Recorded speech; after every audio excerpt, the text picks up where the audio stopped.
রসুল পাক সাল্লাল্লাহু আলাইহি ওয়াসাল্লামের কাছে জিবরাইল তিনি বাহন নিয়ে এসেছেন, যে বাহনের নাম হলো বোরাক। আল্লাহ রসুল বোরাকের পিঠে আরোহণ করবেন, তখন তিনি আল্লাহর কাছে বায়না করলেন, আল্লাহ আপনি আমাকে মেহমান করবেন, আমার উম্মতের ব্যাপারে কি সুসংবাদ আপনি দিবেন। তখন আল্লাহ পাক ওয়াদা দিয়েছিলেন যে আপনার উম্মতকে যা করা দরকার, অর্থাৎ আপনার উম্মতকে যা করলে আপনি যতক্ষণে খুশি না হবেন ততক্ষণ পর্যন্ত আমি আল্লাহ আপনাকে দিতেই থাকব। সুবহানাল্লাহ। এত বেশি দিব, দেওয়ার কারণে আপনি একটা পর্যায়ে খুশি হয়ে যাবেন। সুবহানাল্লাহ।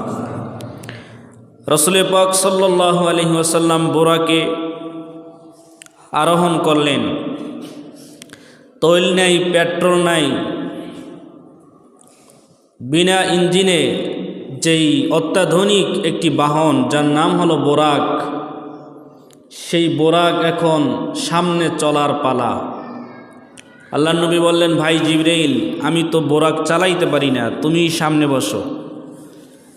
জিবরাইল আল্লাহর রসুলকে বললেন, ইয়া রাসূল আল্লাহ, আল্লাহ আপনার জন্য এমন বাহন নির্বাচন করেছেন যেই বাহন কোনো ড্রাইভারকে চালাতে হয় না, আপনি পিঠে বসার সাথে সাথে এটা অটো চলতে থাকবে। আপনার এই পুরা সফরসূচি, আপনি কোথায় থামতে হবে, কোথায় যেতে হবে, সব কিছু এই বোরাকের ভিতরে সেট আপ করা আছে। সুবহানাল্লাহ।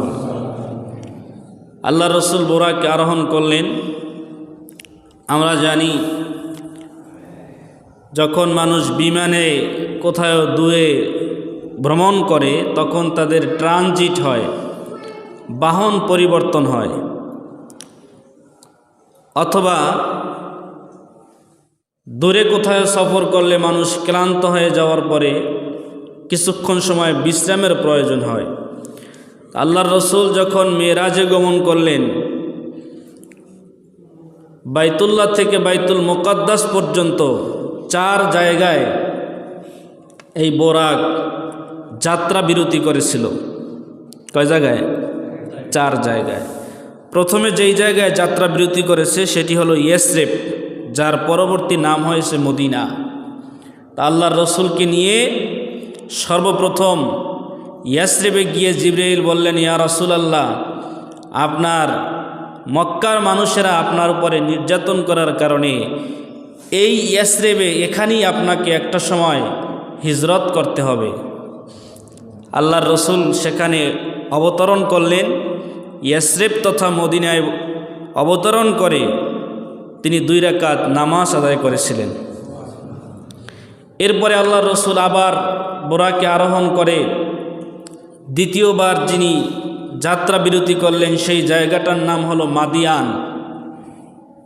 সেই মাদিয়ানেও অবতরণ করে 2 রাকাত নামাজ আদায় করেছেন। 3 নম্বরে যেখানে যাত্রা বিরতি করেছেন, মুসলিম শরীফের মধ্যে হাদিস এসেছে, আল্লাহর নবী মিশরে মূসা আলাইহিস সালাতু ওয়াস সালামের কবরের পাশে যাত্রা বিরতি করেছেন।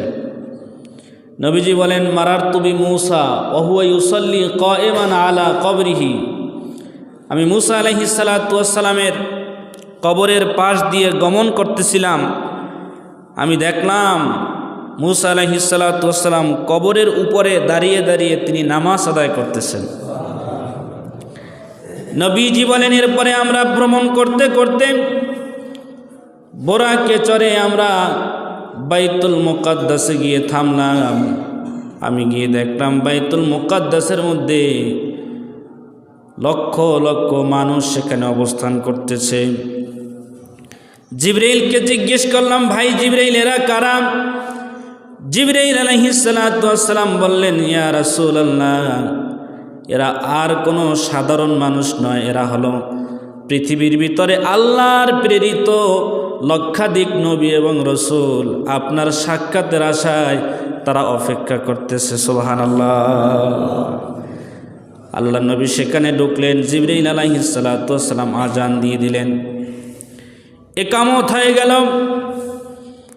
আল্লাহ নবীকে জানায় দেওয়া হলো, ইয়া রাসূলুল্লাহ, লক্ষাধিক নবীদেরকে নিয়ে এখানে নামাজ আদায় করতে হবে, 2 রাকাত নামাজ। মিরাজ এখনও শুরু হয় নাই, এখন পর্যন্ত দুনিয়ার সফরে আল্লাহর রসুল আছেন। দুনিয়ার সফরের শেষ স্টপিস হলো বাইতুল মুকাদ্দাস, এরপরই শুরু হবে মেরাজ, অর্থাৎ ঊর্ধ্বলোকে গমন, আকাশে গমন। আকাশে ভ্রমণ তথা মেরাজের সর্বপ্রথম যেই কাজটি হয়েছে সেটি হলো আল্লাহ নবী 2 রাকাত নামাজ আদায় করেছেন। সুবহানাল্লাহ। তাহলে মেরাজের শুরুতেই কি? 2 রাকাত নামাজ। মসজিদের ভিতর প্রবেশ করলেন, মসজিদের এক খুঁটির সাথে বোরাককে বাঁধলেন। আল্লাহর নবী ভিতরে প্রবেশ করলেন, হুকুম হয়েছে 2 রাকাত নামাজ আদায় করার জন্য।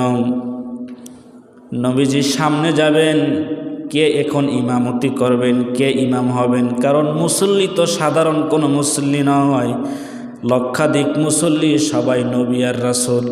সুবহানাল্লাহ।